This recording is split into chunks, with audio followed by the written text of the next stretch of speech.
entrevista agora o Luiz Castro, que foi prefeito de Envira, foi secretário de Estado, deputado estadual e que agora é pré-candidato ao Senado Federal pelo PDT, pelo mesmo partido da Carol Braz. Seja bem-vindo ao nosso programa, Luiz.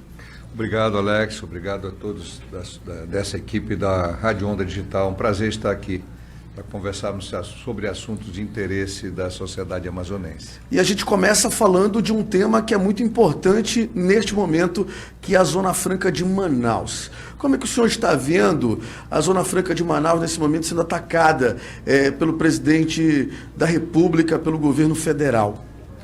Bom, eu tenho que me associar a todos aqueles que não concordam com as medidas que o governo federal vem tomando em relação a não exclusão das isenções de IPI dos produtos produzidos aqui. O mais recente decreto afetou o polo de concentrados, que é um polo que tem uma cadeia, talvez seria o único segmento da Zona Franca, do polo industrial, que de fato redunda em benefícios diretos para o interior, especialmente na produção do Guaraná.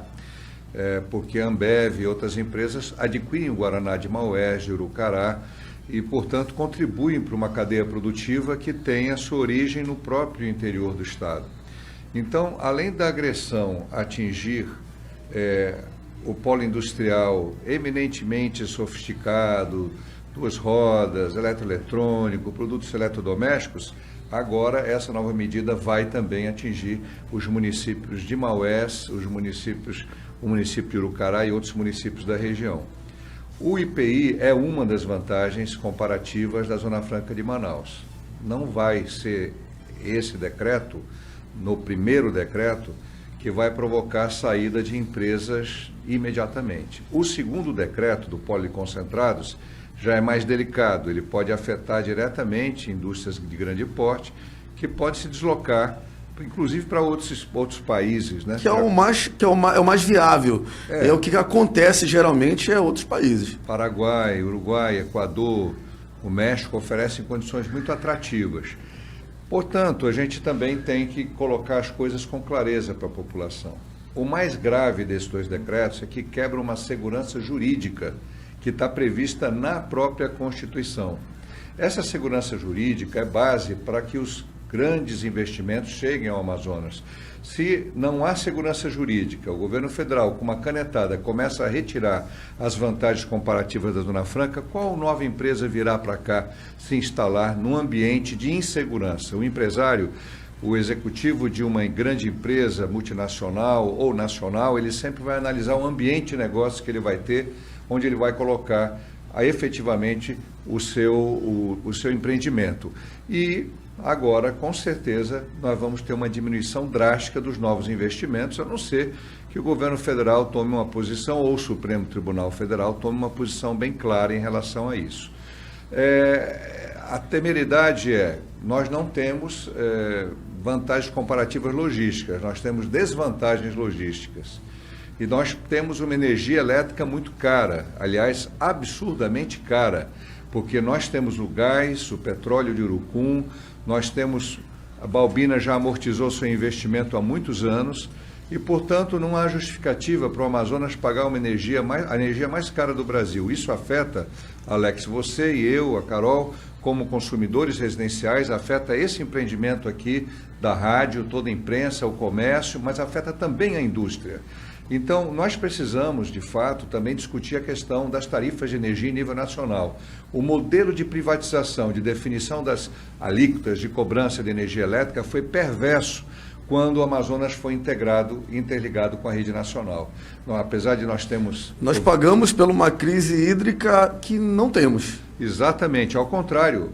Se agora saímos da bandeira vermelha, o Brasil deve à floresta amazônica, que, conforme estudos científicos comprovados pelo INPA, pelo IPEA, pelo INPE, aliás, demonstram que 50% das chuvas que caem no centro-oeste, sudeste, sul do Brasil, e aí na Argentina, Uruguai, Paraguai também, provém da nossa floresta em pé. E não recebemos nada de volta. Aliás, recebemos a maior conta de energia elétrica do país, porque estamos interligados e a empresa alega custos logísticos maiores e nós não temos os benefícios. Além do que, a nossa energia é barata, ela é uma energia limpa, ela vem do gás de urucum e é complementada pela produção energética de Balbina. Nada pode esconder o fato de que houve omissão dos nossos representantes federais, cochilaram. Defender Zona Franca não é só quando o governo federal toma uma medida e ameaça com uma medida de diminuição de vantagem fiscal. É ter a compreensão de que o custo da indústria, o insumo energia elétrica no custo da indústria é um dos mais altos e que esses mesmos representantes políticos no passado, que falam tanto na Zona Franca, cochilaram, dormiram, adormeceram e permitiram que se tivesse uma política tarifária que pune o povo amazonense e o empresário amazonense. O senhor fala de monopólio e eu gostaria de falar desse assunto, que é um assunto que quase ninguém fala aqui no estado do Amazonas. Por exemplo, o monopólio do gás.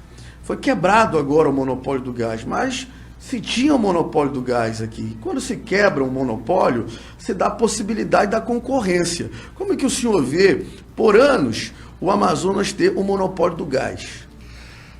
Uma única empresa ter o monopólio do gás. Essa história da Cigás é uma história antiga, né? Muito misteriosa, com grande nível de suspeição. E sempre o governo do Estado, de certa forma, camuflando os seus interesses, e não é só o atual governo, isso vem de longa data, né? Vem desde o tempo do governo amazonino, e nós temos uma empresa que serviu muito pouco aos interesses do Estado. A quebra do monopólio na distribuição de gás é fundamental para que a gente tenha concorrência. Deveríamos ter esse mesmo modelo em relação à energia elétrica.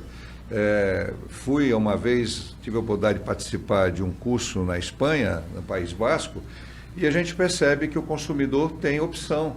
Ele pode escolher durante um trimestre qual empresa que ele vai utilizar para fornecer energia elétrica, seja para a sua casa, seja para o seu negócio, para o seu empreendimento. Ora, quando há concorrência, você bem observou, a gente tem, portanto, uma chance maior do consumidor obter alguma vantagem. Mas onde há um monopólio absoluto, como é o caso do Amazonas, a gente vai ter sempre o risco de uma empresa colocar o lucro acima de qualquer padrão de justiça social, porque a empresa privada não tem no seu itinerário a justiça social. Quando muito, ela tem uma política social.